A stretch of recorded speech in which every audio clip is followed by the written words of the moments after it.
эцас вақайлары ақта тариф етмеге азырмыз. Студияда мен Султания Истакаева чалышам. Хайырлы ақшамлар. Күзде Қырымда да бір бала бақшасы açılacak. Коррупцияға қаршы спектакль 1,5 миллион рублей қазанды. Таврида арт фестивалінде Қырым артисті дебют көстерді. Қырым полислер 3 килодан зияде наркотикны чекіп алдылар. Исмаил Гаспринский адына медиа меркез эрмени тілде 3 китап тақдим етті. Мустафа Джемилев Украина Юқары Радасының вице-спикері сайлавында кері қалды. Августың 29-ында она умумен 59 халық мебусы рей берді. Эксериет Батькивщина фракциясындан халық мебусының намзеті Елена Кондратюкқа қол тұтты. Бұл есе 318 мебустар. Мустафа Джемилевны вице-спикер вазифесіне Европейская солидарность адлы фракция тәвсие етті. Бұндан ғайры бұл вазифеге Ирина Констанкевич ве Нестор Шуфрич намзетлеріні тәвсие еттілер. Кезлевде Аленушка адлы бала бақчасы кенжелеріні қабул етмеге азыр. Мектептен эвел муэссесі бұл ел октябрь айында açılacak. Бүгін мемурларнен берабер федераль мақсадлы программа бойынша құрылған муэссеседе біздің телевизион группамыз болынды. Аленушка бала бақшасының açılу мерасымы башланды. Девлет Шуранын рейсы Владимир Константинов бала муэссесінің кірішінде яш нараты речегіні сача. Мы начинаем работу по вводу в эксплуатацию и начинаем, наверное, готовить наших маленьких жителей и распахнем для них двери. Да. Чоқ бекленілген Одессе. Бала бақча эксплуатацияға кірсеттіліуі ақында весіға берілі. Это групповая комната, маленькие столы, маленькие стульчики.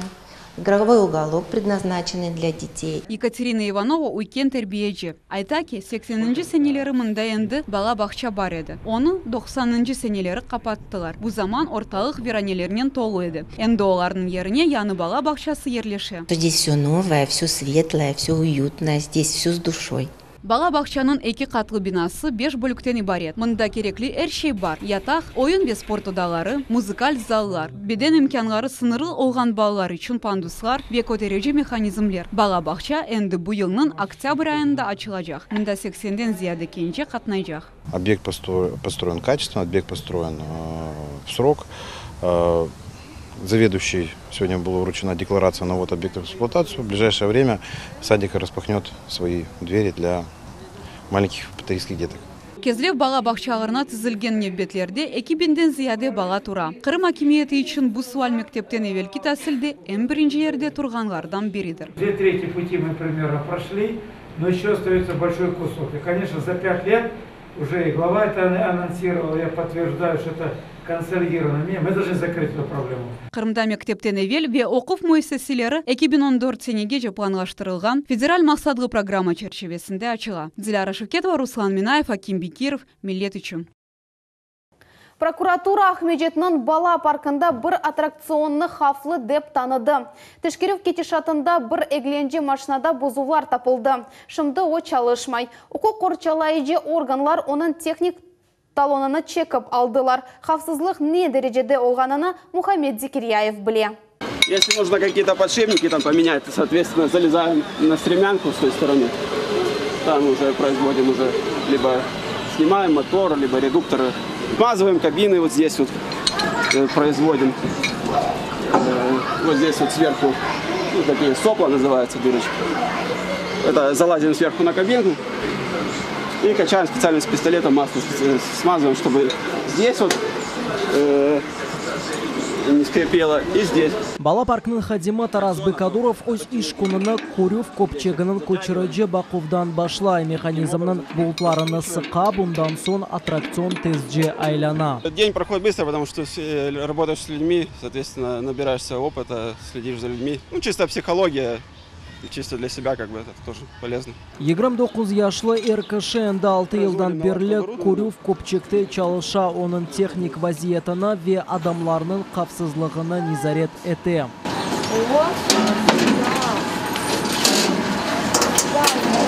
Ахмеджитнын бала бақчасында бүгінгі күнде 6 девлет ве ондан зияды шақси аттракцион бар. Олардан тек барысы чалышмай. 3 күн эвелсі орбита адлы аттракцион прокурор низаретінің техник бақуфдан кечмеді. Эгленже техник бузук. О 40 елдан зияды Крым сакинлеріне қызмет ете. Были выявлены недостатки в его эксплуатации, уже существенные, которые могут повлиять на деформацию металлоконструкции в момент ее эксплуатации. И данное увечье может привести к гибели и людей, или же увечью их здоровью. Поэтому прокуратурой Киевского района была подготовлена информация в Гостехнадзор о необходимости аннулирования талона разрешения на эксплуатацию данной техники. Данное письмо было рассмотрено, инспекцией Гостехнадзора была проведена процедура по аннулированию данного талона. На сегодняшний день мы предостерегли директора парка о недопустимости эксплуатации данного вида техники, данного вида аттракциона. На сегодняшний день жизни и здоровью людей ничего не угрожает. Храм территориясында бір ярым бинден зияды аттракцион бар. Барының изін талоны олмақ керек. О 1 елға беріле. Егер о олмаса, амма карусель чалышса, сайплер пара жазасына төлемек кереклер. Наши аттракционы, они достаточно пожилые, но тот запас прочности, который закладывался производителем, я думаю, его хватит еще лет на 50 при должном уходе. К счастью, на сегодняшний момент в парке есть такие специалисты, которые могут поддерживать исправное состояние аттракциона, и они, в принципе, сейчас исправны. Многое делаем своими силами, потому что там очень много ручной работы, которая требует просто кропотливого подхода. Ну, в принципе, я за аттракционы спокоен в плане их технического состояния. Бүгін Ахмеджитнын бала паркны күнде 5 бинден зияды бала зиярет ете. По Крыму, опять же, так же, как и в Симферополе, если это стационарная техника, которая размещена на постоянной основе, за которой проще нам наблюдать и реагировать, части касающиеся, там дела обстоят в порядке, они имеют разрешительные документы и все необходимые документы, которые им позволяют эксплуатацию. Что касаемо прибрежных территорий, которые аттракционная техника размещена на пляжах, там дела обстоят менее благоприятно, но инспекция Гостехнадзора реагирует, она на постоянной основе осуществляет надзор. Прокурорлар вет техник низарет хадимлері ел Крым аттракционларының вазиетіні тешкерелер. Техника Жемхуриетіміздің территориясында доғру құланылмаса пара жазасы төленіле. Иш адамы 10 бинден 20 бин рублеге же, юридик шақыс исе 40-тан 50 бин рублеге же төлемек керек олacak. Мухаммед Зикреев, Рафаэль Вахидов, Милет Ичон. Крым полис хадимлері 3 кило синтетик наркотик нен курьерлеріні туттылар. Ахметчет Векезлев yollarının çatışmasında içki işler vezірлігінің хадимлері машинаны тоқтаттылар, анда 2 адам бар еді. Машинаның ок отырғычларындaki çantada 3 полимер пакет тапылды. Оларның әрбірінде синтетик мадде бар еді. Примерный вес каждого пакета составлял около килограмма. По результатам исследования установлено, что изъятое вещество относится к производным N-метилэфедрона и имеет общую массу более 3 килограммов и отнесено законодательством к особо крупному размеру. Шымды ер кішілерге низбеттен жинайы иш açılды, ер кішілер 20 елға яда өмірлік апске алынмасы мүмкін. Таврида арт фестивалінің грантлар конкурсында ғалиплер 90 миллион рублей elde еттілер. Бір афта девамында Яшлар форумының іштіракчилері иджади индустрия лидерлерінден кастингілер кечтілер ве осель халарыны тақдим еттілер. Ғайлер әмелге кечірілівінде дестек elde еткендер арасында қырмылар да бар еді. Бұл мевзонын девамы невбетті келев хамызда. 1,5 бинге якын миллион рублели грантны Крым сакины Мария Яцина elde etті. Таврида арт фестивалінде о коррупцияға қаршы спектакльны тақдым етті. Біз ғалепнен субет еттік. 25 яшлы Мария Яцина коррупцияға қаршы спектакльның режиссері. Грантлар конкурсында о театраль трупанен дебют көстеревні тақдым етті. Бұл Андрей Скрипцовның пьесасы үзерінде саналаштырылған «Солнце за нас» адлы спектакль олды. 25 числа нас наградили, дали 1 200 000 на осуществление нашего проекта. С 1 октября мы начнем его осуществлять, и закончится все 29 декабря, то есть до начала зимней сессии. Будем мы показывать спектакль старшим школьникам и студентам. Қырым актерлары, режиссерлары ve видеографлар жемиетке коррупция кетірген зарарыны көстермеге істейлер. Пьесаның сюжеті бойынша Қараманлар университетте хабаржылыққа раскелелер. Через то, что ты сопереживаешь главному герою, который непосредственно борется со всем этим, ты задумываешься, даже не осознавая, что так не нужно делать. Так ломаются судьбы. Я считаю, что здесь один человек никогда не справится. Здесь нужно через наше искусство показать массе, и чтобы масса уже начала что-то делать и с этим бороться. Таврида арт-фестивалінде Бутун Русияден аман-аман 50 bin адам иштирак етті. Бұл мемлекетімізде ең бүйік имканлар мейданыдыр. Мында әрбір адам өз фәалиеті сасында яхшыжа ола біле. 8 мевзуи смена олды. Театр, эдебият, стендап, комедия, хореография, мимарлық, музыка, волонтерлық, блог-сфера. Әрбір йонеліш фикирдешлеріні арт-кварталларға бірлештіре. Бұл әршей ачық авада. Много мастер-классов, кастингов, снимали кино мобильное, режиссеры. Играли спектакль, ставили, концерты в конце концов были. Очень много локаций, где пофоткаться. Но на самом деле впечатление очень море. И можно отдельный фильм про это снимать, как мы там жили. Таврида арт киносменасы оз ишыны екүнледі. Фестиваль кележек сене кене ачылажақ. 2022 сене Судақта арт-резиденция Таврида адлы меркез ачылажақ. Бұл санат әрбапларының тәжірибе пайлашув меркезі олажақ. Фазиме Сейтмамут, Диана Бекмамбетова, Гирай Абдулаев, Миллет үшін. Ахмеджетте эрмени тілді китаплар тақдим етілді. Бұл тарихи весиқалар, икейлер ве ширлер жиынтықлары. Китапларның Гаспринский адына медиа меркез нешір етті. Мүйлефлерінен біздің мұхберлеріміз қонышты. Китапханенің азбарында зиялылар, акимет векіллері ве китаплардың мөйлефлері топлана. Эсас нешірден біріні Александр Ефимовның 1782 сене эрмени масаллары ады тарихи весиқалар жиынтығыны тақдим етелер.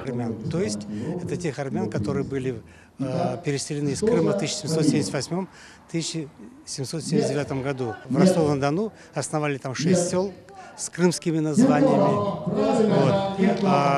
Здесь посписочно приведены все имена и фамилии переселенных в то время армян из Крыма в Ростов-на-Дону. Китап үшін малюматны мөйлев 5 ел топлады. Ереванда милли архивде çalışты. Эсазгае эрмени халқының тарихыны сақлап қалмақтыр. И выявили целый ряд документов, представляющих большой интерес и связанные с историей старожильческого населения армянского Крыма.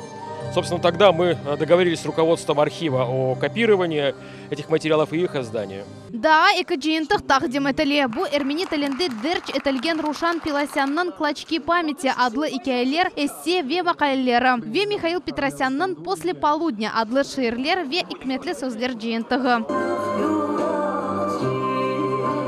Санада милли музыка янгырай Арарат ансамблінің парлах чықышлары есе ажайып муит ярата. Самое интересное это то, что мы сегодня вышли из стен Госкомитета, из стен медиацентра и решили провести его вот на такой площадке. Это армянский дворик, и в тесном дружеском кругу, можно сказать, в живом общении у нас сегодня проходит презентация. Каждую нашу презентацию мы стараемся найти ту изюминку каждого народа, которая его отличает. И я думаю, что вот эта данная площадка, мы знаем, насколько дружелюбный, насколько доброжелательный, гостеприимный армянский народ. Бұл жиынтықлар эрмени халқының тілі, тарихы ве медениеті сақланылуына бұйық есе қошаджақлар. Дей еменлікнен Девлет Минетлер Ара комитеті рейсінің бірінші муавина. Мероприятие направлено на показ этнического многообразия народов Крыма. И также направлено на то, чтобы народы, которые есть у нас в Крыму, помимо армян, читали замечательные армянские эти новые книги. Ну и мы, как Государственный комитет, естественно, что будем поддерживать такого рода мероприятия, потому что они направлены на развитие мира, дружбы и взаимопонимания между всеми народами Республики Крым. Эрбір китапның тиражы 300 нусхадыр. Жиынтықлар эрбір Крым китапханесіне тәслім етілежек. Султанис Такаева, Севилия Усиинова, Виталий Голубев, Миллет үшін. Бүгінге бұл эпосы хаберлер Миллет телеканалындан айырылманыз, хайырлы ақшамлар.